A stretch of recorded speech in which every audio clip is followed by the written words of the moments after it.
Hello, everyone. As you start to enter, I just want to welcome you to today's webinar, APIs for Humans with Nick Kwiatkowski. Before we begin, I have 3 quick housekeeping items to go over. First, today's webinar will be recorded and available for you on demand. Second, the Q&A session will follow today's presentation. All your questions will need to be entered into the Q&A window that is in the bottom of your toolbar. Third, there will be a short evaluation that pops up as you exit. Please make sure to fill it out and let us know what you thought of today's session and maybe what you would like to see going forward. Let's get started. I'll turn it over to you, Nick. Great, thank you. Just share my screen here quick.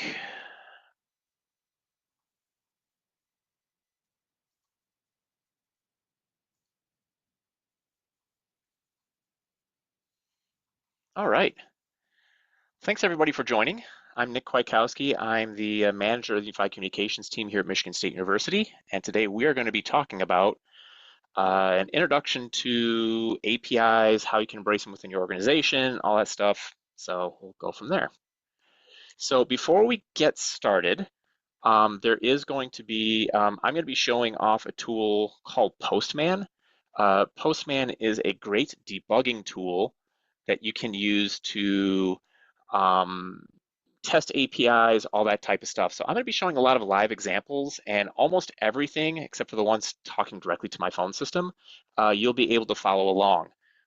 So feel free to grab that. Like I said, it is an excellent application. I love using it. I love showing it off, all that stuff. It is also, they have a free version with a whole bunch of add-ons that you can purchase later on, but everything I'm going to be showing you is going to be part of the free version. So yeah, feel free to grab that. Like I said, if you don't want to participate, that's absolutely fine. I'm going to show everything off on the screen in the recording. For those of you who are joining the recorded session, some of the things that I'm going to be showing may not necessarily be online when you check them, but you'll at least be able to watch the video to see how they work.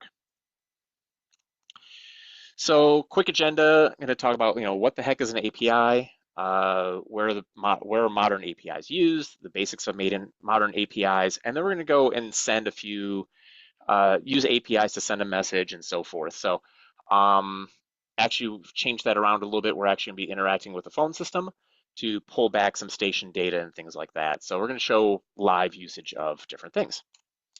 So again, a little bit about myself. I'm a telecom manager here at Michigan State University. I'm also an adjunct professor within the College of Communication Arts and Sciences at Michigan State University. I co-chair the Emerging Tech Council, and I'm on the Feature Request Tracker team at IAUG. I am a member of the Michigan chapter of the IAUG, and then also a frequent speaker at the Avaya Gauge and other IAUG conferences, among other things that I do. So what the heck is an API? So by looking at the official definition of an API, according to Wikipedia, it's an application programmer interface or programming interface. Essentially, it's an interface or a way for computers to exchange data, applications to exchange data, or really humans on behalf of applications to exchange data with computers. What that really means is when we start talking about APIs, we're talking about typically there's 2 pieces of an application. One is what the user interfaces with, known as a GDI or graphical user interface. GUI could be a web page, could be something like that. And then there's the back end of whatever you're interacting with interacts with back end systems. So we're talking about interacting with databases, interacting with different functional libraries, all that type of stuff. But that back end system always happens in a programmatic or a predictable way. And that's kind of the important piece here is these are going to be things that are going to be predictable, they're going to be repeatable, they're going to be reusable generally. So almost always APIs are going to rely on a published document or a standard called an API specification, other known as a declaration, other known as a constitution, to let applications developers or other users know how to interact with those public specifications or those published specifications. So what we're talking about is every API that exists out there, there's going to be some sort of documentation that says, this is how you interact with me, this is how I'm expecting data, this is how I'm expecting to give data back to you. And like I said, Means an application programmer or the system designer or something like that is going to write out that specification that explains how you can submit or extract a bit of data. It's really up to the external program or that user to submit the data requested in the format that they specified. So really quickly to the right-hand side over here, we've got a picture of a postcard. Pretty much as long as you address that postcard in a very specific way. So we have, the person's name first, and then we have how that particular destination's address is going to be, and then like the city, state, or city providence, or what, or whatever they might have, or territory, and then the country. As long as those are on there in that very specific format, that is going to be delivered, whatever you put that on. Of course, needing stamps and postage and all that type of stuff. But that's kind of like in an API. Essentially, the post office or the foreign post office or even your local post office define this is how we address a letter. It is up to you to make sure that you go and fill that out the proper way. And as long as you fill it out that proper way, it's going to go end up at its destination. And then similarly, like if you're requesting some data back, the people on the back end, who receive that letter or receive that request or whatever it might be, they're then going to go send something back to you in a particular format, again, the way that was requested or the way that they documented it. The picture I've got on the left-hand side over here, for those of you who remember good old Apple computers, if you purchase some of the earlier Apple computers, the Apple IIe's, Apple IIc's, at home I had an Apple IIgs, which was one of the later versions of that. When you purchased that computer, Apple actually gave you all of the APIs with it. Now, 98% of the people, it came in the big box of documentation. The thing was about this thick, it was massive, but it actually listed every API that Apple had designed in their microprocessors and in their firmware that allowed you to interact with it. So they were encouraging people to write programs and to essentially use those APIs. Literally, there are stacks of books that listed every memory location and told you what they did and how to interact with it. So any person, even a 14-year-old kid, could sit down and write a program to do very specific things. I remember, as a kid, sitting down and I was like, I want the computer to make a sound. Like I want to be able to produce notes that you would find on, a Casio or something like that. And literally in the documentation, you open up this book. It was or it wasn't a handwritten, but it was a typed document that they shipped with all these and said, okay, memory location 1332, do tickle that memory location and insert in there a value from either 0 through 254. And depending on what that value was, would determine what note it would play on the keyboard. And then you can go and read that back and it would maybe repeat it or something like that. So this was again, an API that Apple provided going back again to the 80s, or late 70s, and they told everybody, if you want to interact with our firmware, you want to create programs, whatever, this is what it is. So this is not something new. So when we start talking about examples of APIs that are like in the ecosystem that we are in today with IUG, these are ones that I'm typically going to bring up as examples of things that you can do. So for those of you who have never heard of Twilio, Twilio is a phone company, API-based phone company. Essentially, you can send and receive SMS calls, voice calls, and all that type of stuff. But instead of doing SIP calls to them, which you can do as well, you can actually do API calls. You can do an API call that says, okay, I'm going to go send a document to them that says, can call this user when you connect, play this message. So do this text to speech for this thing over here, wait for a prompt to do this type of stuff. And if you're thinking about it, that sounds really similar to like a vector or a VDN or something like that. They just do it with an API call. And anybody in the world can go and send an API call to them and do these types of things. Similarly with Twilio, if you receive a phone call, so somebody calls the 10-digit phone number that you've been assigned to them, or that they assign you, it'll do an API call to your system to figure out what to do with that phone call. They'll give you some basic information of like the caller ID, who called, and all that type of stuff. And then you can go and respond back with that API and say, play a message, or go to a voicemail, or route to a contact center, or things like that. Within the Avaya ecosystem, there's some current services that have published APIs. System Manager, for example, if you go to the Avaya Dev Connect site, you can pull down the documentation for System Manager and you can actually find out how to manage users on your system, see the status of those connected users, define routing, all that type of stuff. AES does real-time reporting and control of telephones on your system. They offer some of that using traditional TSAPI. You've probably heard of TSAPI, which literally stands for Telephony Service API calls. You could also do control of phones and all that type of stuff using REST, which is what we're going to be talking about here in just a moment. On the Avaya SBCE, so that'd be the Avaya Session Border Controller for Enterprise, you can get status of users, control certain parameters, get SIP trunk statistics, all that type of stuff from there. I know some folks that have written connectors to the ASBCE to even do dynamic block lists for spam calls and things like that. Once it goes into a system and it's determined that a particular phone number is spamming your users or whatever it might be, they might put it on a real-time blacklist. Or similarly, if they have connected users, let's say users that are, or let's say nefarious users who keep on trying to log into your system with improper logins and passwords, you can do an API call to automatically add that to a blacklist and that type of stuff too.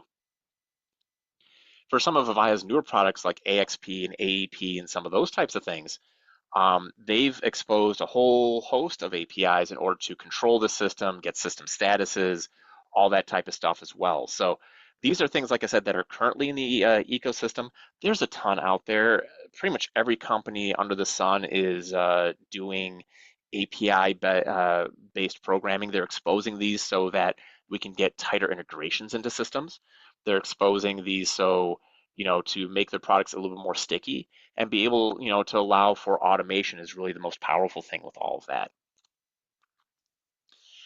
So when we start talking about an API, we've talked about some of the things that you can do with them and kind of the history of them. But anytime we talk about an API, it's really going to be broken down into uh, three things, generally is how I kind of break them down. One is going to be called a method. So method, other known as a function, or it might be a URI location or something like that. That essentially is the pointer of what we want to accomplish. So that method might be add a user to our phone system. That API might be labeled something like place a phone call, or I received a phone call, or route a call, or it might be get CDR data or something to that effect. But essentially, it's a function that you want to do, or something that where data might live. Then you have a set of parameters. So this is type of data that when you ask the system to do a particular function or method call or something like that, this is what we're setting along with it. So this could be, a list of, hey, I want a list of all the users on my system, but I only want them from location 1. This could be something like, okay, give me a list of all the CDR data, but I only want things in this time range or that type of stuff.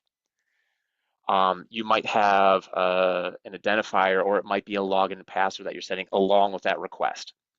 So now you've sent a set of parameters to a method, and then you're going to get some sort of response. Typically, that response is like a one-time thing that you're getting back. It might include a code, it might include something, but essentially you're going to get some data back from that request. Even if you're adding something to the system, let's say we're adding a new user to the phone system, or we're adding a new voicemail extension or something like that. That response might say, yep, everything is good, or here's the new user ID, or yep, we created it and it impacted these systems, or maybe it's a copy back of what you created just so you can verify it. But every API call is going to give some sort of response. Now, that response might also be a negative response. It might say, hey, you're not authorized to do this. It might be, hey, the system is having a problem, or your network is unavailable, or something like that. But you're always going to get a response for when you make these method calls. So let's talk a little bit about modern APIs. So there are a ton of these older style APIs that exist out there. Like I said, when we talk about APIs and programming standards and all that type of stuff, we're really going back to the 70s and even before that when we start talking about object-oriented programming and all that. Unless you're a programmer or somebody who deals with code on a regular basis, those are probably not going to be as useful to you. But when we start talking about, again, like TSAPI, GDI, DLL programming, RPC calls, all that type of stuff. These are, I don't want to say older, but they're going to be more in depth and more common to very specific types of programming. However, most modern applications these days that do expose APIs are exposing them over the HTTP protocol. Again, that is an internet connected protocol. And I would say every modern company in the last, let's just say 10, 15 years has kind of settled on a universal exchange known as REST APIs that allows you to do these interfaces as long as you have some basic documentation on how to actually interact with them. Um, this is pretty common. Like I said, it's not, I want to say universal, but because not every application is going to be exposing these APIs for us, or at least in a consumable way. But this is very, very common. Anybody who's building applications that have any type of web exposure, anything that runs over an IP protocol, all that stuff is pretty much adding APIs. Um, some applications don't expose everything. Some expose almost everything out there. Uh, for an example, the SBC has a whole bunch of APIs. They've only really exposed just a handful of them to us, and the documentation of them is okay. Applications like AES just very recently added in APIs to allow us to control phones, where that was something that we had to do using some of these older APIs earlier. But other ones like System Manager have had APIs that we could use for gosh, I think I did a presentation on one of them going back almost 12 years ago now, going back to System Manager 5. So these are things, again, they exist in our ecosystem, or if we go back to, again, like companies like Twilio or even Avaya CPaaS, that, those, Twilio has been doing APIs since I think 2007, maybe even earlier. So it's not like this is a new thing. For this particular talk, we're going to be talking about a very specific API. Again, this is the more universal, more common one that you see out there called REST APIs. There are other less common APIs that still exist out there. SOAP is one that was popularized by IBM for a very long time. Still exists out there. In fact, it exists in the IBM or in the Avaya space in certain areas. Microsoft has an API standard known as Graph that is very complex as well, that you might run across. I don't think any of the Avaya systems really use it, but when you're interacting with, let's say, Office 365 or Active Directory, you might see some of those. So when we talk about, again, this architecture, we really break things down in a couple of different ways. One is we're going to have some sort of client, other known as consumer. That could be your desktop application. It could be a web app, could be an iPhone or Android, could really be something that, anything that can really generate an HTTP call. Even our J100 series phones, for example, if you're using that SSO login, or you think of an application like Avaya Workplace, those are doing REST API calls in order to do that SSO login and to get certain bits of data. When we do interactions with things like the AADS server, for example, that provides configuration data and all that type of stuff, a lot of that is happening over REST APIs. So think of that as that consumer or the client. Again, those clients are going to be making an HTTP request that is going over the same thing that like your web browser uses, over port 80 or 443, and they're going to exchange, instead of transmitting back and forth HTML pages and all that type of stuff that you would typically see in a web browser, they use a very specific format known as either JSON or XML. We're going to explain, or kind of dive through that in just a little bit. That service provider, that is that server that exists out there. Again, it has a some sort of API that has been exposed in what they call an endpoint that can talk to a database, that can talk to, again, things like a phone system or something like that. And that is how that kind of comes to play. The database or whatever you might have is then going to be responding back with some data to this endpoint. It is then going to send back an HTTP response back to that client. So again, generally that common workflow is going to be your client is going to go make an HTTP request to an endpoint, service provider, whatever you might call that. That then responds back with JSON or XML for the application to then process. So again, that's the basic theory or the basic concept of an API. How that kind of goes, how things kind of dive in a little bit more. With a REST API, you're going to have some sort of method, and we're going to talk about that in just a little bit. It's going to be over that protocol. Generally, it's going to be over HTTP or HTTPS. You've got a server address, you've got a URL path, and then you might have a parameter of some kind, and then a body that you're either sending or receiving. Most of this should look really, really familiar. HTTPS : some server address / some path, and then we send some data with it. This looks really similar to a web browser. What you would type in as a web browser, like www.avaya.com, for example, or IAUG.org.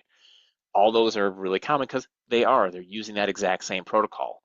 What we're doing though is instead of, again, sending HTTP data back, or not HTTP data, HTML data back and forth, we're sending back and forth some very structured data that allows us to communicate with these things. The thing that is a little bit different with this is we also have this method. So a method is we're essentially going to be telling that web server or that endpoint, what are we doing with this data? Are we getting data? Are we creating data? Are we updating data? Are we deleting data? That type of stuff. So that's known as a method. So again, that method, other known as a verb, we're going to be telling it a few different things. We might say, hey, we want to get some data. That usually means we want to retrieve some data. There's the word called post. That means that we want to send or update some data. Put typically means that we're going to be creating a new record. Patch means we're going to be updating existing record, and then delete. And this will make a little bit more sense in just a few minutes when we start going over that. And then again, that protocol that we're dealing with, that's either going to be encrypted HTTPS or unencrypted HTTP, very similar to what you would see in a web browser. That URL path, again, think of that as the web address that you're going to be using to get some data from that API endpoint. So sometimes URL paths can include variables or holders of information. So I might send, let's say I do a post to https : server.com / API / phone lookup / a phone number, and then / details. That phone number that I stick in there, that 800-555-1212, might be some other phone number. And then when I go and make that call to that particular URL, I'm going to get some details. Similarly, I might do, https : server.com / API / place lookup / Michigan / city = Lansing. Again, an API document might, or the document that our developer or whoever published that information might say, this is exactly what you need to call. This is a place that you can go stick something in, and then you might have, some sort of variable, something you can change around there. Again, those variables are other known as parameters, URL parameters, query parameters, things like that, and so forth with that. For the body, so that is that chunk of data that we are sending along. The body is the thing that you want to send. Your API, again, is going to then define what type of data that it wants and how it wants it in what format. We're going to talk about JSON data in just a little bit. That's not always used, but that is something there, and we're going to go see a little bit more of that when we dive into some examples here. So I mentioned that we're going to be getting some data back. It could be positive, it could be negative, it could be we created a record, it could be there was an error or something like that, but we're always going to be getting some sort of status code with that. When you send that API request, you're going to be getting a number and then usually some sort of definition with that as well. So an HTTP code is going to be numbered 100 through 599, typically grouped by the 100s, and the 100s that you see on there are going to mean something useful for them. Excuse me here, because people keep on bugging my phone. All right. So again, we're going to get some sort of HTTP code that's going to say, hey, it's 100, that means something. 200 might mean something. 300 might mean something. 400 or 500, those codes mean a thing. You're then going to get an HTTP response headers. So there's some chunks of data that come back with that, and then a response body. And then the response body, again, is going to be something that your whoever wrote that API is saying this is what this thing means, this number means, and then how to parse out a chunk of data. So there's these codes here, the 100s, 200s, and all that type of stuff. You've probably heard or seen some of those when you're browsing different websites, and you're like, hey, I see a 500 error. What the heck does that mean? Some of you have probably just figured out, hey, 500 means error or something like that. But there's a really cool little website here, http.cat, that does visual depictions of what these different codes mean. So for example, if I'm looking at, I get a website and I get a 201 error. 201 error, I can actually go to this website over here and it says, oh yeah, the web server responded back with a 201, which means created, and it actually gives a little response here. Of course, they give descriptions here with fun pictures of cats with it. Let's say you have a what was the one that I really wanted to? Yeah, 302. We did a particular code, or we did a particular request over here, and it was defined as 302, which means found. And this says, hey, this particular record was found, or something like that. Again, a picture of a cat that was found. We have other things like forbidden.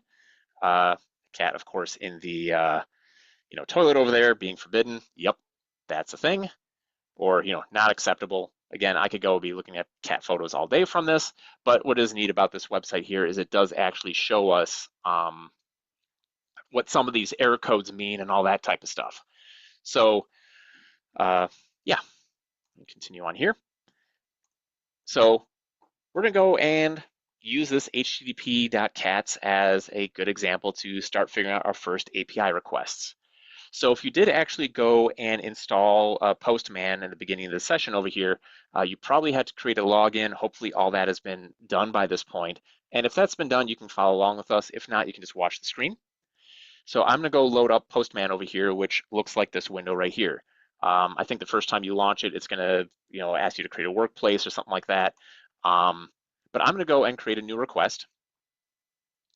And I'm gonna go say, I want to get some data here. So I'm gonna get https http.cat, and then I'm gonna go and say, we're gonna go do code 402. And this particular website here, when I did this HTTP call over here, said 402, payment required. That is what that was over here. Now, we're going to be getting some additional data with this. You can probably see here in the lower right corner, here's 200 OK.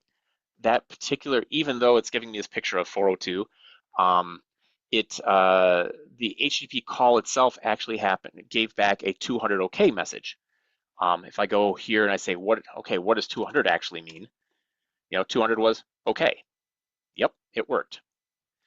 Now I mentioned things like there's headers, there's other things about this. You'll notice along the left-hand side over here, I did the get thing. Get is a particular verb. I could have also chosen post, put, patch, delete, head options, or I could have typed in one manually as well. This is the URI that I did. There's a couple of parameters in here. I could have sent some additional data other than the 200 on this. There's a bunch of headers that happen with this as well. These are all things that, by the way, your web browser includes automatically for you when you go and type in https://http.cat, for example. Things like, do I want to do caching? What is the host? The user agent, essentially, we're identifying what this host is. What type of data are we accepting back? Are we expecting there to be type of encodings and all that type of stuff? Now, what's neat about this is I can add additional data in here as well. So I can say, hey, the content type that I'm sending over is going to be application/JSON. Or I could say authorization, could be basic ABC123 or something like that, or a token or something like that. I can go and add additional things to here if I wanted to. In this case here, this particular item, I don't need to. I'm going to go and remove those. But yeah, but what happens if I do a request that doesn't actually work or something like that. So I know that, remember I said that those codes are from 100 through 599. What happens if I say I want status 700? So status 700, the web server came back and said, or their API endpoint said 404 not found. Now they're kind of nice too, and they also give an image back that says 404 and the cat is not found here. They also give back a bunch of other header information. I'm not going to bore you with all these things here, but it's going to give back, let's say, like the date, content type, how large that thing was, things like an E tag, all this other type of stuff. What server was it? All that type of stuff. Those are all things that are useful in different ways. If I was sending back and forth cookies, you remember cookies from different web browsers and all that type of stuff. That's all essentially that's all things that this tool can give us here. So that's a really basic API call. Again, no authorization, nothing's fancy with this, but we're sending some data back and forth. By the way, I can also simulate this too in Chrome and in Firefox. So if I go to https.cat and I pull up one of these images over here, let's see here, bad request, the cat flicking us off over there. If I go actually to hit F12 to go into the developer tools, I can actually go into the network tab over here. And if I refresh this, I see all the different things here, but in particular, I can go here and see all the same data that Postman was doing. Request URL, that's the URL. Method, get, that sounds pretty familiar. I got a status code of 200 OK, that matches what I would have seen in there. All the different response headers, I could see the response here with what it actually responded with. And other things like that. So these are the requested headers, all that type of stuff. So this is all happening in the background. It just happens to be when we do this in a web browser, it's really expecting HTML data as opposed to something like Postman, which we can control all the data that goes back and forth. All right, and of course I lost my spot here. So let's go and pop over here. All right, so we did that first one, we saw some cats. So let's go and ramp up the example a little bit here. So let's show another demo. So in this particular demo here, or this scenario, we recently had to cancel an upcoming conference, but we get to pick a new city to host that next one. And we need to pick a really good one because, maybe let's pick on VMware. The VMware Unengage was in Vegas, and we don't like Vegas. We want to go somewhere else. So there's a cool website that lets us, pick certain cities. Openbrewery.db has a really cool set of APIs that they expose for us that we can start to use. So we go to this really cool site, free and open source brewery data, and I can go and take a look at all the different breweries that are out there. I have to go and list, I'm going to say within the United States, because I don't think that IUG is going to be sending us to, or this particular conference is going to be sending us to Austria, but who knows? And they've got a whole list of breweries on here. That's cool. We can go through page by page, all these different breweries, in theory representing every single brewery that's in there. I see one of them over here that's in Kingsford, Michigan. Okay, cool. Or one that's in Dorr, Michigan, but I want to find things in certain cities that maybe we want to visit. I can't sort on here. I can't do anything like that. I can go to some of the maps and like the location or the websites of all these different breweries, but that doesn't really help me a whole lot. Website kind of sucks. But they do offer some API documents, API documentation here. So if I go to the docs and I see the documentation over here, they've got an API here that says, hey, look, there's an API that gives me a list of all the breweries. So I can go and take this URL and I'm going to go load this into Postman. And I can say, hey, HTTP GET, and here is this particular URL, and I can go hit send. Now, what happened here, and I am sorry that looks that does not look great. Let me go and change how this looks. Sorry, I thought I was going to make it a little bit easier to read this. High contrast dark, maybe. There we go. So we have a whole bunch of data over here that comes back, and it's giving us 50 results. But it gave us that same table data that we just requested over here on the main web page, and it gives us in this JSON format, or essentially as an API format. Unfortunately, it's not letting me expand this to make this any larger, so trust me, it's there. If you want to zoom in and within your Zoom client, you can go see that. But we've got an ID, we've got a name, brewery type, all that type of stuff. And Postman actually has a kind of cool little feature here where we can preview this data. So it actually turns it into a chart for us, and we can actually go back and forth. Okay, so that's kind of cool. I can go get, programmatically, I can go get this list of all this data, and I can do things with this. But that's not cool enough. So I'm going to go and I'm going to start filtering some of this data, which is something that their website didn't do, but it allows me to do. So I'm going to go and filter by state and by city. So I can go to this parameters over here and I can say by state, and I want to say Michigan, and I can say by city, and I'm going to say Grand Rapids. So this is going to do the same API call, but now it's filtering off of all this city and state information. And it shows me here the 25 different breweries that exist in that city. Okay, that's pretty cool. I can do other things. I can sort by different things. They have this entire API here that says, this is how we can filter by different types of breweries. We can say, how many do we want per page? Do we want to sort? All that type of stuff. We can pick up different random ones. But okay, Grand Rapids looks pretty cool. So now we're at the point where, let's say we want to actually pick this city and we want to start finding different events we can do. So right in Postman over here, I can go and save this response. I can go and save this to my desktop, for example. And then I'm going to go into something like Excel, and I can go and pull in this data. So we save this as a JSON format, and the neat thing is Excel can go work with that. So you go to the Data tab, I can say Get Data from File, from JSON.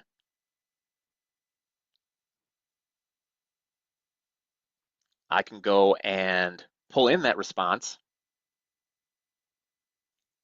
and then I can go and make that a live table. So I'm going to say it's going to be to table. Yep, I don't care about errors, and I want all the different columns. Yep, these are the columns I want. And then I can go save and load. And now I have an Excel spreadsheet of all this data that I got from that website.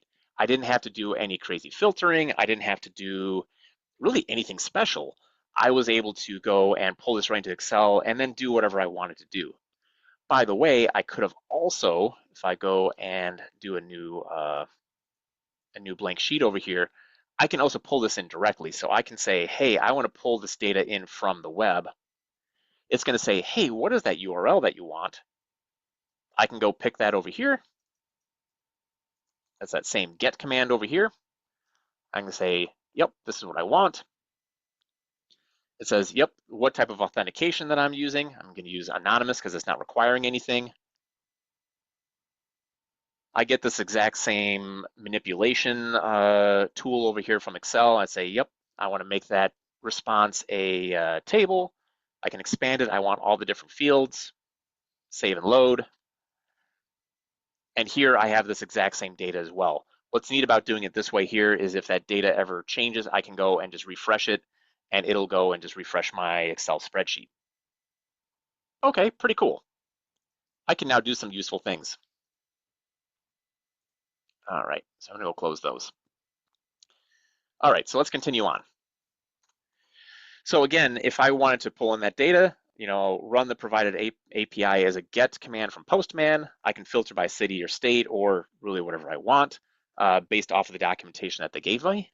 I can export those results as a JSON file. I can import that JSON file into Excel, and then I can do things like profit. So we talked a little bit about JSON, and JSON is a well-defined format that allows us to express data in different ways. Now, if I were to go and pull up this data here in, let me go and make it so it's not pretty. If I were to go and express this data, like just have it as the raw response over here, this is actually what I get. I get this big old soup of gobbledygook. Now, again, tools like Postman tool, and there's other online tools as well that allow you to take this data and format it. by the way, this is the same data that Excel just read in for me and made that entire spreadsheet or that chart there, or spreadsheet. So I can say, yep, I'm defining this as JSON, and it starts to break that data apart. Now, all it's really doing is doing formatting on this. It's not actually doing anything special with it, but you can see right here, we've got an array. So we've got we've got an object over here. So this is a bunch of data that comes back and forth. And you can read more about this format here. It is kind of important to know. We're defining an array and things like that. So, but I want to continue on here. There are quite a few, resources I've got here in the spreadsheet that you can look at. DigitalOcean has a tutorial on what JSON is. And you can see there's a video, it talks about how it's defined, how you do different types of data. So numbers versus strings versus booleans, all that type of stuff. There's a JSON formatter. So if I would have taken that whole set of gobbledygook coming from this brewery API, let me go back to the web browser.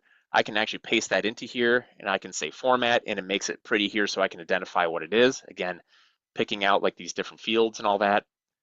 And then there's also this Mr. Data Converter site over here where you can take any CSV file and it'll turn it into JSON for you, and also the reverse. You can take some JSON data and it'll turn it into a CSV file so you can then import it into other data for you.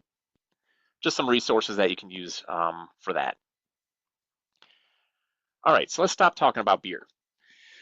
Data payloads. So as we talked here, we get some data back. So same thing when we're transmitting data. You're going to be transmitting data. When transmitting data besides simple words or numbers, you most likely need to make a payload. Again, how this is done is going to be defined by those API docs. There is that header information. I talked about that very briefly. And then there's also the JSON, or there's also the body payload. So the body payload is the thing that we are going to be sending to the API to get some data out of it. Particularly useful if we're doing things like we need to create a record or modify a record or things like that. So we already talked about the parameter section here, and that's modifying that URI. We've got the headers. We've talked about that briefly as far as when we're sending data. And now we've got this body.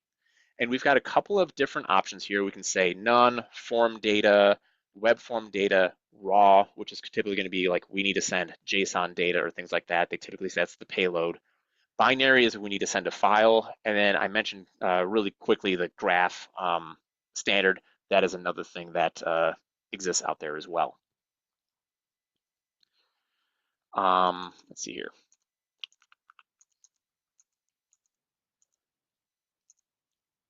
So the body payload, typically the ones that you're going to be dealing with are going to be either that JSON format. Again, take a look at those URLs or those resources there to find out what those are. Or XML is going to be another format. The XML format is typically seen as older or not as common anymore, but you will run across it on occasion, particularly on some Avaya products. So let's go and submit some data. So I've got some collections here that I've already set up that are already talking to things like Avaya System Manager. So over here, I'm going to want to get some system data. So some data from my phone system. I've got HTTPS, and then it's going to a particular URL. I'm doing the get verb over here. We're doing /web/management web service /user, and then it's expecting a variable. In my case, it's going to be the user extension. And I am defining that as my extension on the phone system itself, so 22528. Actually, let me change that 44012, just so it's less data on there. In this case here, I have to do an authorization, so I'm sending it a username and password. We'll talk about that in just a moment. I've got a couple of headers that I'm sending across there, and then I've got a body. Well, actually, I'm not sending any body data for this particular request, but I'm interacting with the phone system. So when I hit send on here, we're going to be getting back a whole bunch of XML data. This is that other format that I mentioned here. And in this, I'm getting things like the name, display name of the person. I'm getting things like the given name. I'm getting things like some of the name information. I get the profile information. I don't get the password, but I do get all sorts of information about like where it is in the phone system. what type of phone it is, do they have busy lamp indicators, station data, and I actually get all the button data as well with this, which is pretty cool. I can take this and I can hit the preview button and I can start diving into this over here and I can see all this data over here that comes back from that one request. So the list of the handles, so these are like the contact information, that type of stuff, profile information. I can scroll the way over here. I can see all the buttons. Remember, how hard it is to get button data out of some of the tools? Well, System Manager gives it to us. It's pretty neat. So call appearances, bridge appearances, all that type of stuff is right in here. And then I can start to do things with this. I can actually import this into Excel and start to manipulate it. So it's cool I can see this data. I can also go and update a user as well. So taking this exact same thing over here, I've got, this time I'm doing a put verb. We're still pointing it to a URI that's on my phone system here. Parameters, I'm not doing any parameters. There is some authorization on that. Special headers, I can say what type of data I'm doing. In this case here, content type is going to be form data URL encoded, which is defined by the API documentation that Avaya gives us. And then over here under body, I'm saying I'm sending a form, and entity type is user. I'm saying that the update type is merge. And then I've got this XML data. Again, this is defined by the documentation, and I'm saying, what do I want to change? In this case here, I'm changing the user's com password to new user password 123. And then I'm also updating some of the handle information to update the extension that's on there. If I were to hit send over here, it would make that that commit over to the phone system, and then the phone system manager would then update all this information on my behalf. It'll change the com password, it'll change some of the other information all in one shot. Again, you can do this in Postman. The other thing we can do on here as well that I wanted to mention really quick is like things like being able to pull all the data from Session Manager. Again, this is a get command here, domain. This is all defined. I get this wonderful data back. I can hit preview and I can say, hey, my ASM status, here are all the data from my session managers that are on here. No alarms. That means I don't have to jump off this thing, off the session right now, and so forth. I can see the peak hours, peak day, all that type of stuff, number of users, all that type of stuff. Cool, everything is good. I could also do things like reset a user, reboot a phone, all that type of stuff. All this based off of that too, which is, again, pretty cool. All this stuff is documented with the Avaya documentation. So I mentioned really quickly about authentication. So there's really not a universal way to authenticate against some of these APIs. Every documentation that you're going to find is going to tell you how they want to get authentication information. So that's going to be either basic authentication or an agent token, OAuth, which I'll talk about in a second here, or a client cert. So going through some of these really quick, basic authentication. So that essentially your API is given a login and password of some kind. It might also be a token of some kind. Typically, you're going to be getting some sort of like I said, like for System Manager, for example, you create a new user, you give it a username and a password, and you can use that username and password to authenticate, so essentially to claim you are a particular user against one of these APIs. When you go and use basic authentication or digest information, your login and password are then smushed together to create a digest. Essentially, that's some sort of string of data. Keep in mind that that data is not encrypted, so you want to make sure that you keep it secure. If you're using digest, and I'll show some of these options here in just a moment, digest is slightly smarter. Digest is actually what SIP packets use. SIP packets themselves are essentially using APIs to drive some of this data. Communications, particularly when we're talking about we're doing update commands and all that type of stuff, SIP is pretty much doing the same thing in the background. So a slightly more complicated authentication mechanism is known as OAuth. OAuth is something that you will be seeing more often, particularly with public web services. What happens in that is you're going to be following a path where you have to submit a login and password or some combination of that Um, okay, yes, I did show that. But you're going to be, with OAuth, you're going to be sending some sort of combination of login and password to a call and a what's known as a callback URL to some sort of authentication URL. So you send this data, it's going to come back and say, yep, here is a token you can use. So we've accepted your login and password, we've given you this token that you can use for other calls. You then take that token, send it to another place and say, hey, I need an access token. An access token is a time-limited token that you would then include in all of your URL calls that then you can then continue to do certain actions with. Your authorization, um, the type of access you have and all stuff is still based off that login and password that you have, and that access token is time limit. So it might only be good for 5 minutes, it might only be good for 2 hours, something like that. Again, your documentation is going to determine what that is. Some OAuth services require you to log in via a web browser in order to get that same access token. Um, that is something, again, the documentation will define how that looks. There's other less common authentication mechanisms that exist out there. AWS, Hawk, Akamai are all custom authentication services for their respective services. Really not really any different than a token-based auth. You're generally going to be sending a login and password. For example, with Amazon Web Services, you send an access key, a secret, and a region to a special URL, and it's going to spit out a bearer token that you can use that you include with all those other requests. Microsoft Graph is Microsoft Graph. It is extremely, I wouldn't say difficult to use, but it's very different. JWT is something that you might see as well. So how you use these authentications? Well, when you're setting up your particular requests, you're going to be doing things. Let me see here. Jump over to one of these over here. Get user data. So you're going to go to authorization. From the authorization type, you can say, hey, I'm not using any authorization. I'm using basic authentication, bearer tokens, JWT, digest. And as you select some of these over here, you're going to be asked different things. What is my username and password, for example? If I go to a bearer token, what is that token that you were given? For digest, you're going to say username and password and maybe even possibly the realm. Remember, when you're thinking about SIP packets back and forth, they have that digest thing. They're combining a username and password and a realm in order to generate that. Hey, look, there's also those nonces and all that other type of stuff you're probably seeing as well. OAuth, they have all sorts of properties that you need to fill in here. And again, that should be defined by whoever is providing that documentation. I'm not going to go and dive into that a whole lot here.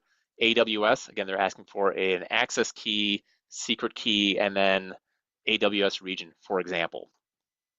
So once you've done all those things, so again, this one here, I'm doing a basic login and password. I can then go to headers, and then under authorization here, it goes, Postman creates this for me, basic, and then it's smushed all that data together to combine it, and that's going to be sending that along with every single request.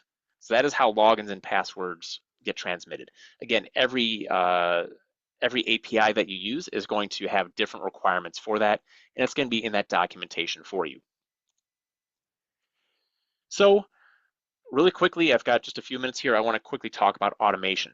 So let's say I have, again, this list of all these different breweries that I want to deal with here, and I want to do something useful like compile them all down to a particular list. Or I want to, let's say, for this rebooting all the phones, I know I could go in there and I can go one by one and say, yep, I want to reboot extent like all this 9611s. I want to reboot all the whatever it might be. And I totally forgot to set up my example with this here. So we're going to say phone type, and I'm going to say 96X1. I'm going to say J100, for example, and I'm just going to save this as a CSV file. Sorry, I should have totally done this earlier, and I did not. Desktop, I'm going to save that as a CSV file, and I'm going to say phone type. So it's cool that I can go and do this particular property over and over and over again. So I can go hit try on here and I can go send that across. Yeah. So what if I want to automate this? So there's a couple of ways I can automate this. One is I can do this code property over here, and then it'll actually give me back what I can use for once I've set this particular call up. I can go and do this in a tool known as curl. I can do this in PHP. I can do this in R or shell or things like that. I oftentimes use a tool called wget. It's available as a command line tool. So if I pull up my command line tool over here, you probably can't see this because the text is really small, but I can type in wget and then I can go and type in my URL and all that stuff. But Postman actually gives me what I would do in here to do this exact same request with those particular with that particular request. Again, they have all sorts of different things here depending on what type of language or who you're dealing with and how you want to do that. Another way is Postman lets you do some automation as well. So I can go to runner on here and I can say, hey, I want to do this exact same request. So let's say this guy right here, or I'm going to jump back to my demo over here. I want to do this exact same request here, and I want to be able to, nope, I just want to do the one. I want to do that request, and I'm going to base that off of these different properties. And again, I'm sorry, I screwed this up. We can go set up variables in these different requests, and it can go and repeat those and actually run through, let's say, hundreds or thousands or millions of these different requests using the same thing over here. Fortunately, I'm kind of out of time, so I'm not going to be able to show this with a whole lot of detail, but there are videos online that show you how to do this automation. Again, you can also do the code-based automation for things like incorporating into a Java application or something like that. But 1,000-foot view, we can go and take these API calls. I can go create batch files, bash scripts, PowerShell, Power Automate scripts, all those types of things, and essentially repeat a bunch of calls for you. Once you figured out the different moving parts, let's say I want to only reboot phones from this list of extensions that I've created in a CSV file, I can actually go and repeat that command by doing a couple of variables in there. Again, sorry, I've kind of run out of time on that. You can also export your work from Postman to do something for somebody else. Again, using that export, show me the commands and all that type of stuff, Java, Perl, PowerShell, Bash, all that type of stuff. A little bit of experience in those tools, you can easily iterate through very large requests, or you can use them in other tooling as well. Let's say you have a self-service portal on your site, and you say, okay, when this thing triggers, go and make this API call. And that's where you can start to look at things like Power Automate. Power Automate, you can actually do trigger words, let's say in Microsoft Teams, extract a bit of data, and then do an API call based off of that. So let's say you can have a Teams channel that says, hey, a user can go in there and say reboot extension 12345. You extract that 12345, do an API call to your system manager, and now that phone just reboots. You didn't have to be involved with it at all. There's a lot of other low-code solutions like these. If you remember Breeze, Breeze was a low-code solution that you could use, so Engagement Designer. Postman has something that is eerily just like Breeze called Flows.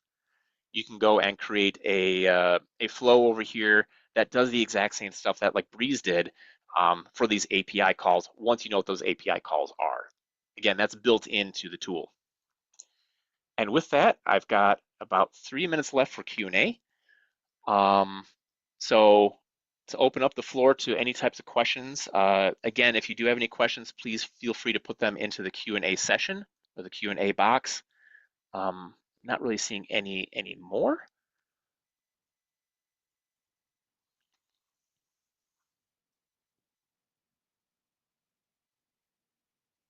And Paige, you didn't see any questions come across there either, did you? I didn't. No. All right. So clear as mud. Thank you.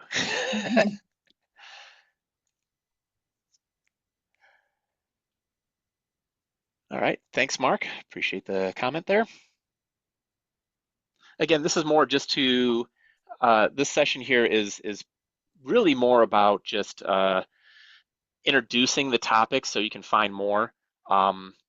I mentioned Twilio quite a few times. If you go to twilio.com just to see how really good documentation looks, you can go to the developers and you can go to, let's see here, SMS, for example, and they have their API reference over here, and all these things that we talked about. So how do you do authentication? They tell you this is how you do your authentication. They tell you, your account SID, your account token. A lot of these, they will tell you how to do it in different languages, all that type of stuff. Um, let's see, your service resource. Yeah, tell you how to do different tutorials. Again, they try to make this stuff as simple as possible with a lot of these over here. So, like I said, Twilio is great. There's a lot of competing services to Twilio, some that are a lot less expensive than Twilio as well, but Twilio kind of holds that gold standard as far as different API documentation and things you can do. The Avaya site, I want to mention the Avaya documentation really quick as well.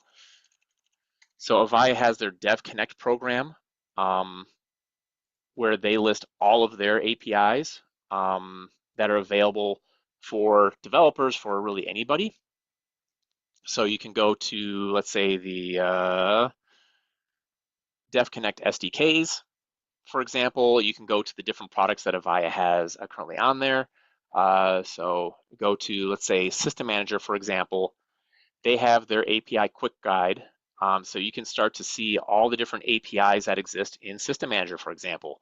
Like I said, I've never been, like, their documentation is a little more rough, so not something that if I've never done an API before that I want to start off with. But they are there. They tell you how to do things. They tell you how to, you know, interact with some of these different tools, all that type of stuff. So they are out there. They work pretty well. So I know I'm using them. Sorry, this is the SBC, but I do interact with them on a pretty regular basis for a lot of my tooling. Question, can we download this recording? Yes, that is going to be posted here pretty soon.